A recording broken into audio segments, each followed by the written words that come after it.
Excelente. Bien. Entonces, como les decía, la clase de hoy va a ser la última clase en la que vamos a trabajar contenido teórico específico de algún autor.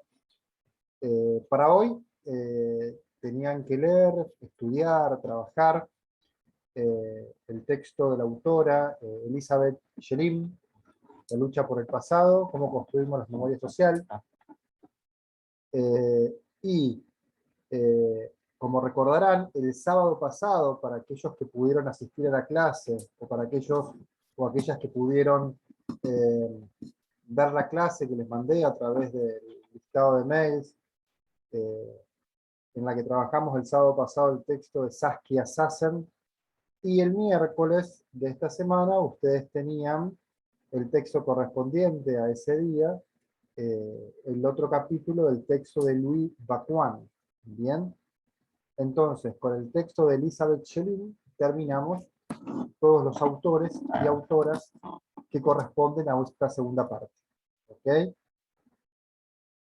Esto es para decirles que todos los autores y autoras fueron dados, por ende cualquiera de los autores se pueden llegar a preguntar en el examen oral, como ya les adelanté la clase anterior y la anterior,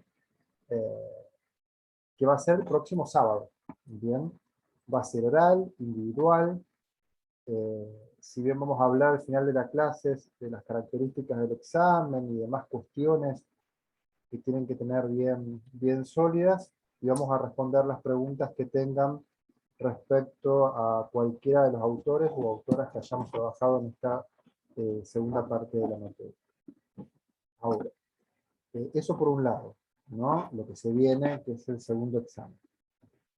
En segundo lugar, antes de irme de ahí, les pido lo siguiente: aquellos alumnos y alumnas que se vayan a presentar para el examen, les pido por favor que a partir del día de hoy, tienen tiempo hasta el día miércoles, me envíen a mi mail el presente. ¿Qué quiere decir? Me escriben un mail diciendo soy fulanito de tal, soy fulanita de tal, me voy a presentar al examen. Entonces yo ya puedo hacer listado de aquellos alumnos y alumnas que van a rendir ese día para ya asignar un orden de prioridad y ver la cantidad que van a asistir a tomar examen oral, ¿no? Porque el examen oral aproximadamente lo vamos a resolver en cada uno de ustedes entre 10 y 15 minutos. Por ende va a llevar tiempo, van a tener que esperar para rendir. Y la forma de espera va a ser, como ya les advertí, vuelvo a repetir, la clase anterior, ustedes van a estar en la sala de espera, van a entrar a esta reunión, a este mismo link, y yo les voy a ir dando acceso a cada uno de ustedes y tomando el examen. Una vez que rinden el examen, salen y yo voy a acceder a otro y así lo vamos a hacer. Bien. Bueno, entonces es importante que me envíen un mail con el presente. Es condición para rendir el examen. No les cuesta nada, envían el mail y ya sé quién se va a presentar. Eso lo que respecta al examen del próximo sábado. Luego, acá tenemos el cronograma, todos lo están viendo. Van a tener la posibilidad de recuperar alguno de los dos exámenes, el primero o el segundo, siempre y cuando hayan aprobado uno. Bien. Y la fecha recuperatoria es el miércoles 20 de noviembre. Bien, para que la agenden. El horario y demás cuestiones ya lo vamos a ir viendo sobre la marcha. Una vez que tengamos las notas de los segundos exámenes, que nos volvamos a juntar, ya le vamos a decir el horario específico. Pero para que vayan agendando el día, miércoles 20 de noviembre, es el recuperatorio para aquellos que lo necesitan. Profe, una consulta. El 20 es sábado. Entonces no sé si se refiere al miércoles 17 o si va a ser el sábado 20. Un minutito, por favor, ya te lo confirmo.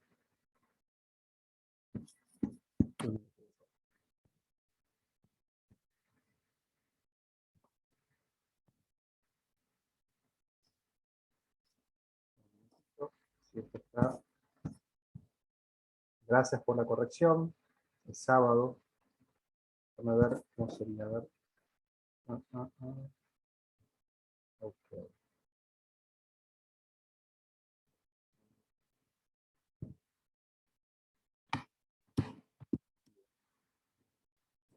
Vamos a hacer lo siguiente. El recuperatorio lo vamos a tomar.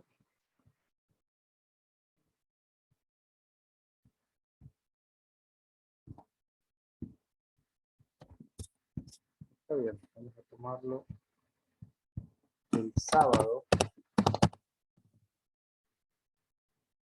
Ese mismo día, el sábado 6, que le tomo el segundo examen, ustedes ya van a tener las notas, cada uno de ustedes. Por ende, vamos a hacer correr una semana para que puedan preparar el recuperatorio a aquellos que lo necesiten. Sería.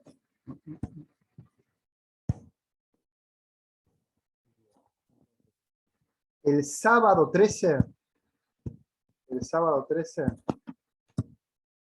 como no necesitan que les devuelva la nota porque será el ser oral, se las voy a decir ahí, es el recuperatorio. Sábado 13 de noviembre. Excelente. Bueno. Gracias por la aclaración, muy amable. Entonces ahí tienen una semana para preparar el recuperatorio de aquel examen que le haya ido mal, siempre y cuando, vuelvo a repetir por 14ª vez, hayan aprobado uno. Pero muy amable, Matías, por la aclaración y la corrección. Bien, entonces, el final va a ser el 13 de noviembre y anoten esto, por favor. El final, el examen final para aquellos que logran regularizar la materia, es decir, aprobar ambos exámenes, va a ser el 9 de diciembre. Que mirando el calendario, 9 de diciembre es jueves. Jueves 9 de diciembre, horario a confirmar, pero el horario va a ser seguramente por la mañana. Bien, para que ya lo vayan agendando. 9 de diciembre, que es jueves, va a ser el examen final, va a ser presencial, ya me lo confirmaron a toda la cátedra del CBC, por ende van a tener que asistir a la sede de Avellaneda, y ahí se les va a tomar un examen escrito a cada uno de ustedes, aquellos que logren aprobar los dos exámenes. Bien. Habitualmente, igual el horario se lo vamos a confirmar, habitualmente es a las 9 de la mañana. Pero eso lo vamos a ver más adelante. Pero es importante que ya tengan en la cabeza el 9 de diciembre como fecha de fin. Profe, una pregunta con respecto al examen del 6 de noviembre. Vamos a... Sí, el próximo sábado, sí. ¿Vamos a tener el certificado de examen igual que los exámenes anteriores, también disponible en el campus, o lo vamos a tener que pedir en el departamento de alumnos? Para el examen oral. Sí. Sí, vos para el primer examen fuiste al campus y lo sacaste. Sí. Debería ser exactamente igual yo lo pregunto en la cátedra, pero no debería haber diferencias. Ok, gracias. Ese día toma examen toda la cátedra, por ende no deberías tener problema de acceder al campus y gestionarlos de ahí. Bien. Perfecto, gracias por también eso que me olvidaba de los certificados. Respecto al examen del día sábado, del próximo sábado, para el segundo examen, recuerden que va a tener el carácter de un examen oral, van a tener que preparar un tema para exponer aproximadamente entre 8 y 10 minutos de alguno de los autores o autoras de esta segunda parte, y luego yo le puedo hacer preguntas sobre ese autor o sobre el resto de los autores o autoras, por ende tienen que tener un conocimiento general. Bueno, no mucho más que eso. Una vez que terminamos con el examen, les digo la nota que tienen, se aprobaron o desaprobaron. ¿Okay? Y la nota estimativa de cada uno de ustedes. Y bueno, en lo que respecta a cuestiones formales, ya tienen fecha para el próximo sábado, recuperatorio y final. Bien. Si no hay más preguntas en lo que respecta a la formalidad de la cursada, avancemos con el texto para hoy. Y al final de la clase, si tienen alguna pregunta de los autores trabajados en esta segunda parte, intentamos responder.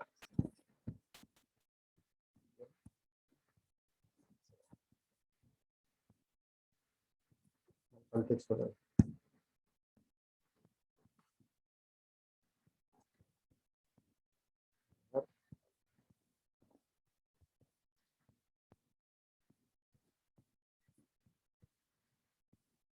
¿Pudieron llegar a leer el texto que tenían para hoy?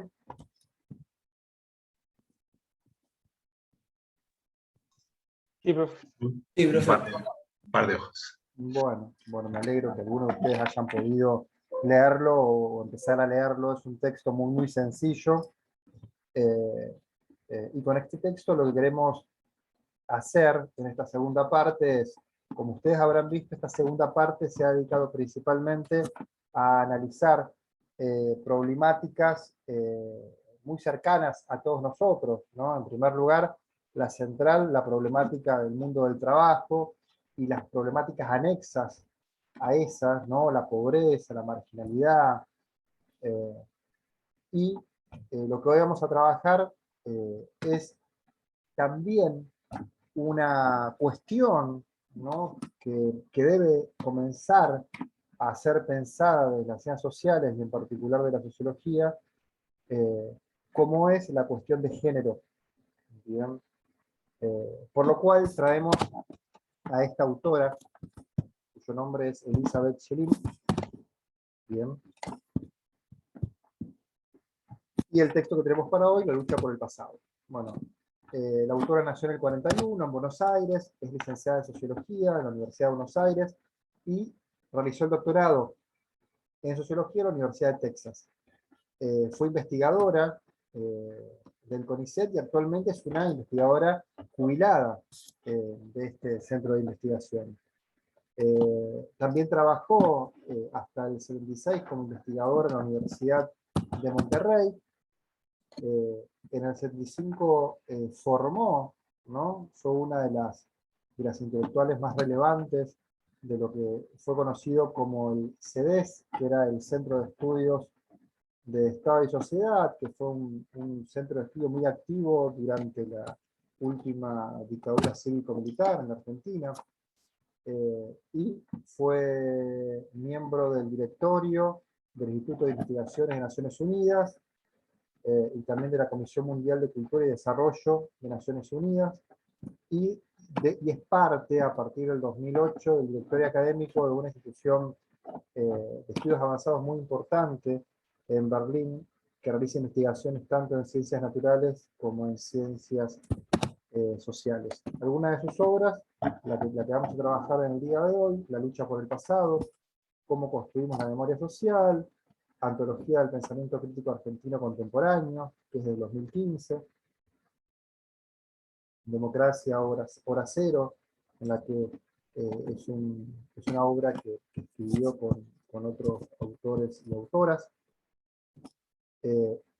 Desigualdades de clase, género y etnicidad y raza, entre las familias, el mercado y el Estado, y Pan y afectos de transformación de la familia. Bien, a grandes rasgos, seguramente falta muchas más de su cuerpo teórico, pero a grandes rasgos son las obras que nosotros consideramos más relevantes. Bien. ¿Qué tenemos para hoy? Trabajar ustedes este capítulo 2 de esta obra que ya les nombré, y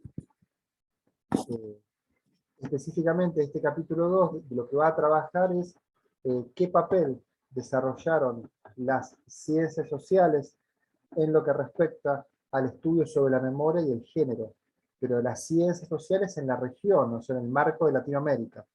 La tesis de la cual va a surgir, de la cual va a partir la autora, es la siguiente. Va a decir lo siguiente, que la incorporación de la cuestión de género o de la perspectiva de género y de memoria social y de derechos humanos, para la autora está interrelacionada a esos tres elementos, la perspectiva de género, la memoria social y derechos humanos, y esta interrelación implicó e implica un cambio de paradigma en lo que respecta a cómo las ciencias sociales en Latinoamérica comienzan a pensar dichas temáticas.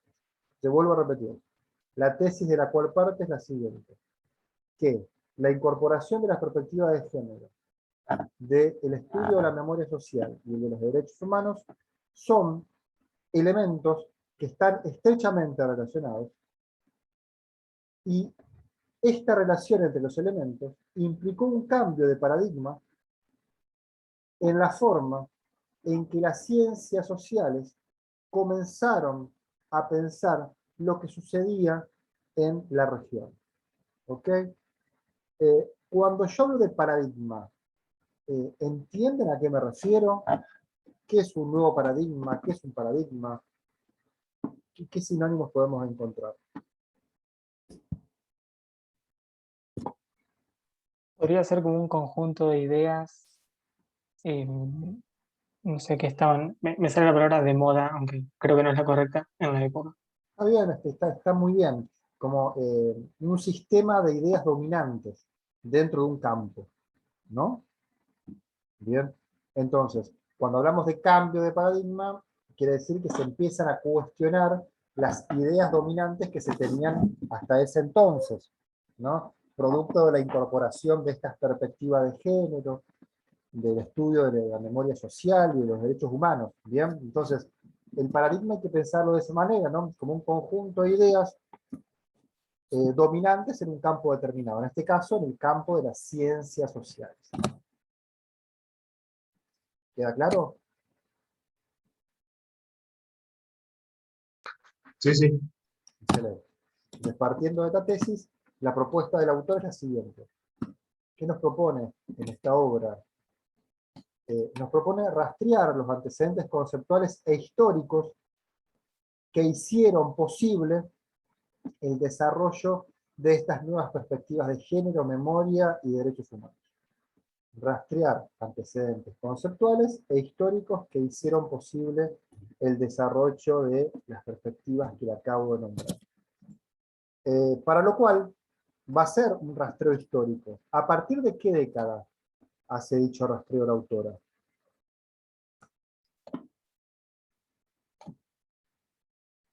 La del 70, ¿no? ¿La del? La del 70. 60, una década antes, Ah, del 60. sí, 60, perdón. Empieza por el 60, ¿no? Y este recorrido va a ser hasta la década del 90, ¿no? Entonces, obviamente no es antojadizo el recorte que hace para pensar en cómo fue el desarrollo de estas nuevas perspectivas de género, memoria y derechos humanos. Empieza con la década del 60. Y dice, en la década del 60, las ciencias sociales no estaban pensando en problematizar estas perspectivas o incorporar a sus análisis una perspectiva de género, memoria social y derechos humanos. No, estaban pensando en otra cosa. Tenían la cabeza puesta en otra cosa. ¿En qué?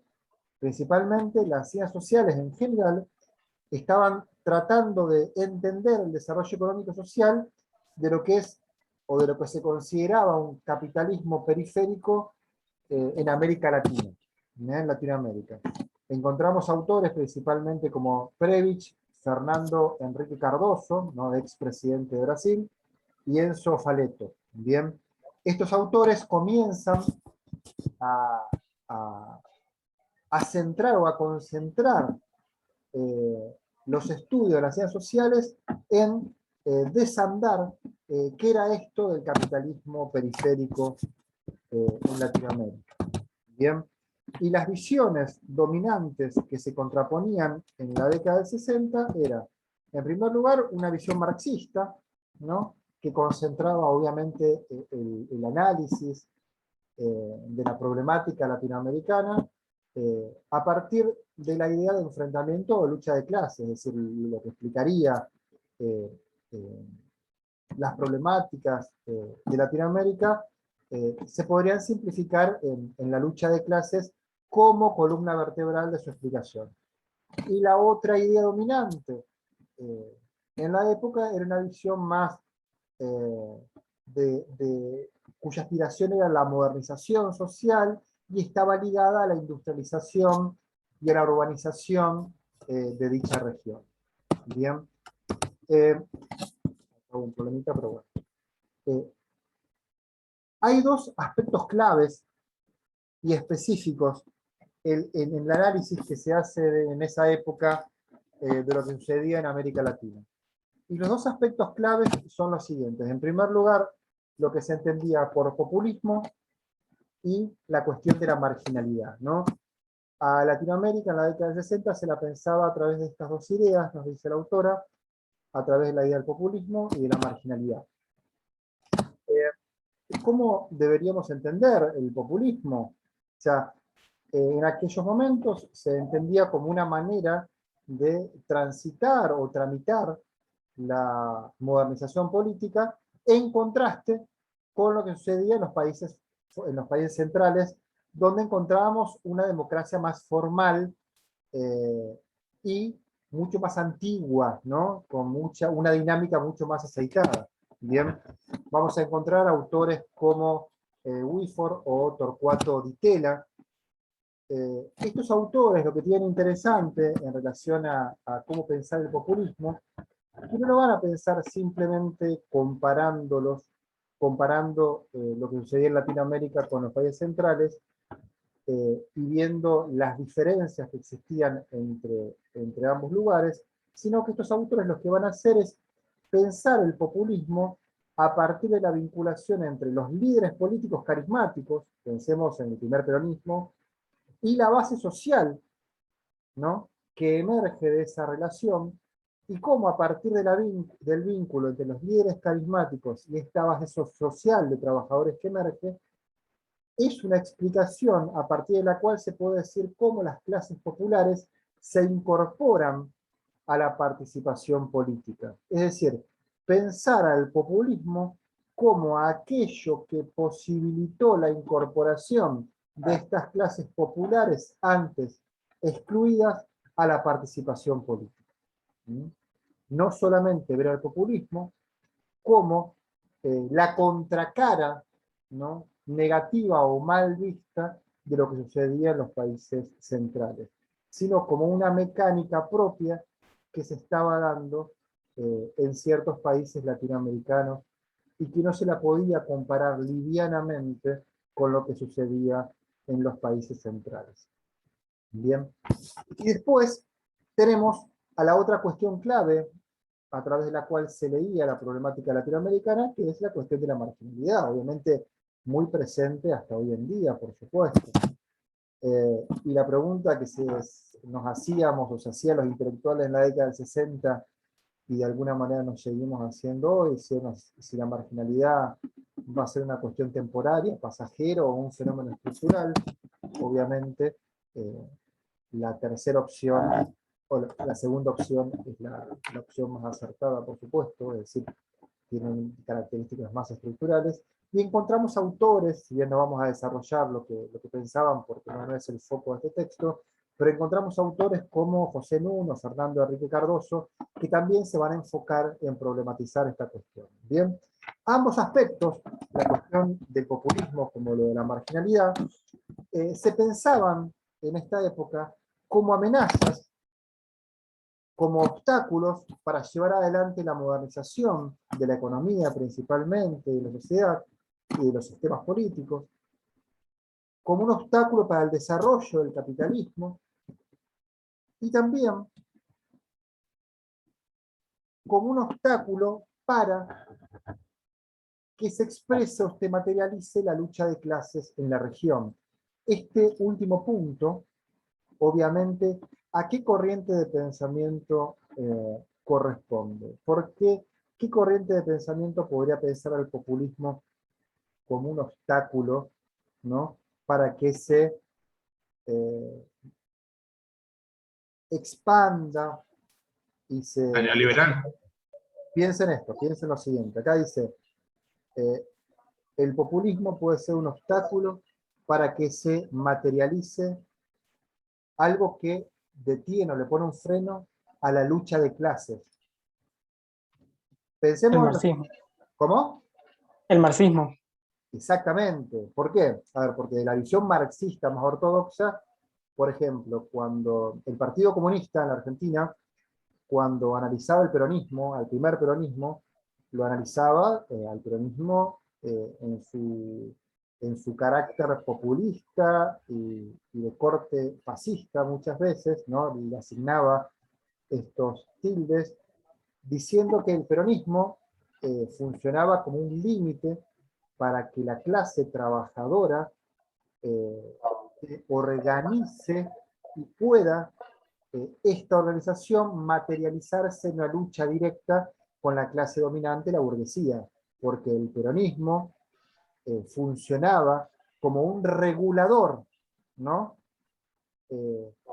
Que ponía límites y graduaba los reclamos de las clases populares. Interesante.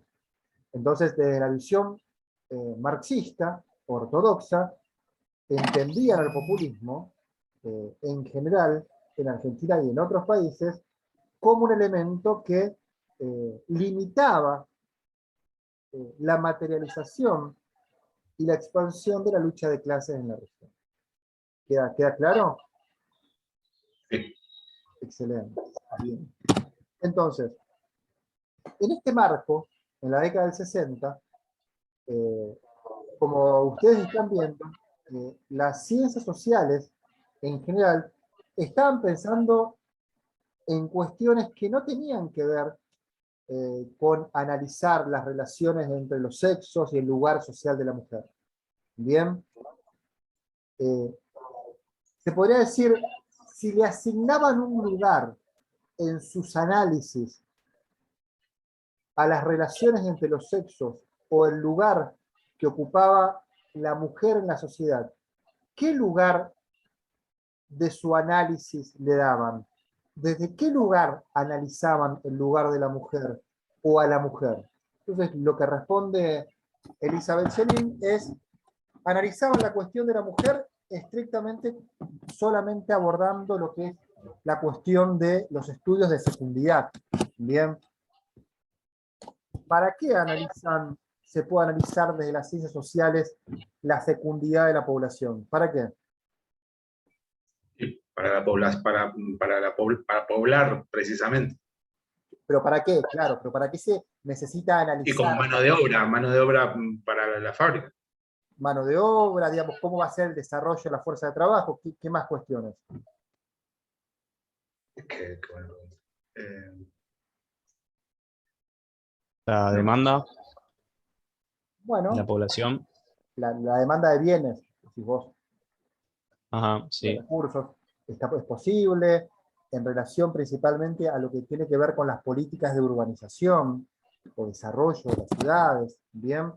Entonces, había el análisis en relación a la mujer, estaba estrictamente ceñido a analizar el fenómeno de la fecundidad, y al pensar a las sociedades, principalmente analizando cómo variaba la tasa de fecundidad y cómo esta variación debía ser acompañada por políticas de urbanización. Pero ese es el lugar que se le da en la década del 60 desde las ciencias sociales a la mujer, y analizando solamente esta cuestión de la fecundidad.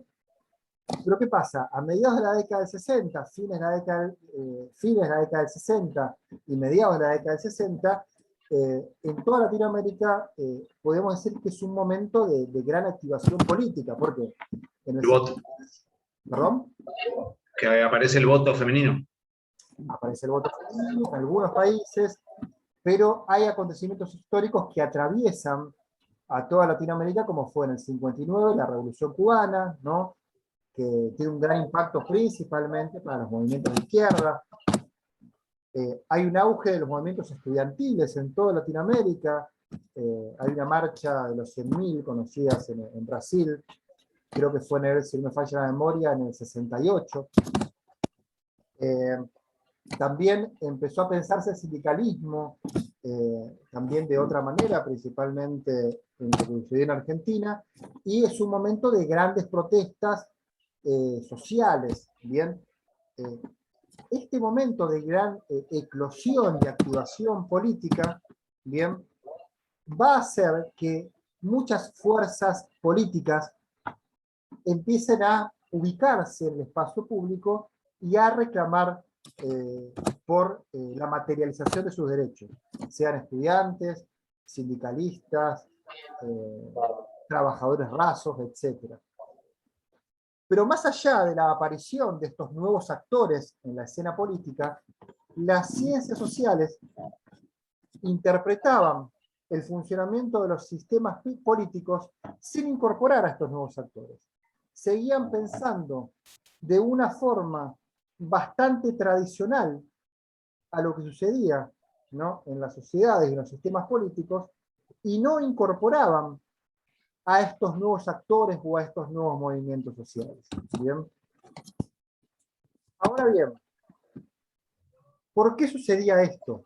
¿Por qué las ciencias sociales en este momento no estaba lo suficientemente madura para incorporar a los movimientos sociales que empezaban a emerger? Entonces, lo que responde el autor es lo siguiente: porque los análisis que llevaban adelante las ciencias sociales en Latinoamérica se centraban principalmente en el paradigma dominante, que era explicar lo que sucedía por las variables estructurales o de clase.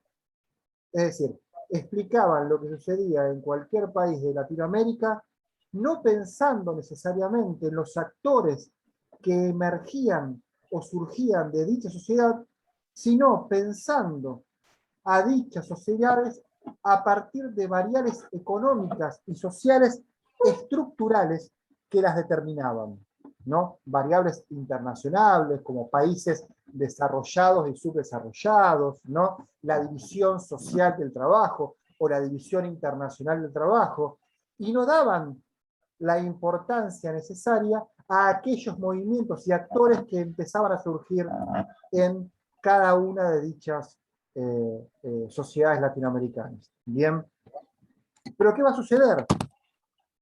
Hacia fines de la década del 60 aparece o surge lo que podemos llamar un feminismo moderno.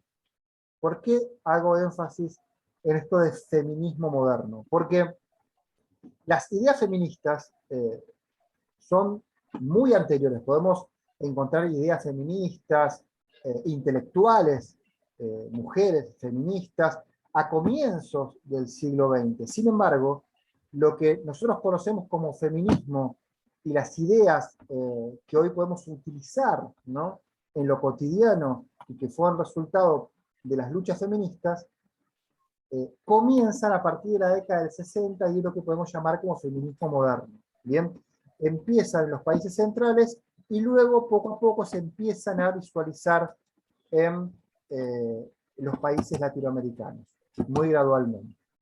¿Cuál es el feminismo? ¿Cuál es el desafío que empieza, el doble desafío que comienza a plantear este feminismo a fines de la década del 60? En primer lugar, una cuestión obvia. Es necesario, plantea este movimiento feminista, comprender y explicar las formas de subordinación de las mujeres. Es decir, lo primero que tenemos que hacer es comprender y explicar cómo es la relación desigual que existe entre hombre y mujer. Y una vez que logramos comprender y explicar, lo que tenemos que hacer es proponer cambios. Es decir, proponer los caminos que sean necesarios para modificar lo que existe. Bien, es decir, las dos patas o los dos elementos claves que hicieron posible el desarrollo del feminismo fueron, en primer lugar, la investigación, comprender y explicar, pero en segundo lugar, la lucha, es decir, la acción. O sea, no alcanza con explicar lo que existe, sino hay que explicar lo que existe y llevar esa explicación, esas ideas, a la práctica. Bien, como dice, proponer caminos de lucha para transformar esta condición de subordinación que hasta hoy en día, por supuesto, atraviesa a la mujer. Y el primer hito del feminismo, ¿cuál es el primer hito del feminismo? A ver, ¿qué dice la autora? ¿Cuál es el el primer elemento que saca, que hace visible el feminismo?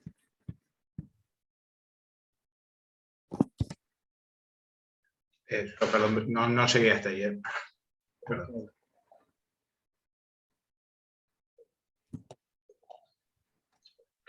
¿En qué lugar creen ustedes, principalmente, que es el lugar En donde... la política. Sí, pero ¿en qué lugar? Pensemos en la década del 60, ¿no? ¿Cuál es el lugar fundamental en donde... En el trabajo. El trabajo. ¿Qué tipo de trabajo? Los trabajos domésticos La casa, menciona. trabajo doméstico. Exactamente. El primer hito del feminismo es tratar de visibilizar el lugar al lugar que se ubicaba a la mujer para invisibilizarla. ¿Dónde era ese lugar? Obviamente, el trabajo doméstico, ¿no? Estas son todas imágenes reales de época, ¿no? Revistas de época en la cual se decía o se trataba de adoctrinar a las mujeres de cómo debían, por supuesto, comportarse, ¿no? Cómo debían recibir al marido, preparar, lavar, ¿no? Sé dulce e interesante, bien, es muy gracioso esta parte, muy gracioso y trágico, ¿no? Al mismo tiempo, por supuesto. Igual Recomendaciones sigue para... sucediendo esto hoy. O Sí, sea, claro, hoy no de forma tan directa y vergonzosa, pero sigue sucediendo, ¿no? o sea, aún hay gente que regala cocinitas a las nenas. Sí, se da todavía eso, pero hay que pensarlo, obviamente, criticarlo, cuestionarlo, pero pensarlo como que son procesos sociales que hay que acompañarlos, pero que cuesta desandarlos, ¿no? Pero Profe, yo no sé si se daba acá, pero me acuerdo de una película, creo que La sonrisa de la Mona Lisa, que eran escuelas de mujeres que preparaban justamente a las mujeres casadas para bueno, agasajar al marido, hacer todas esas cosas. justamente yo esa película recuerdo haberla visto hace mucho tiempo, pero estoy seguro que es década del 50, 60, por la vestimenta que llevaban en esa película, me da la sensación, ¿no? Que es muy similar a la de estas mujeres, ¿no? Mira, la tren es fantástico, sé dulce e interesante. Su aburrido día de trabajo, su aburrido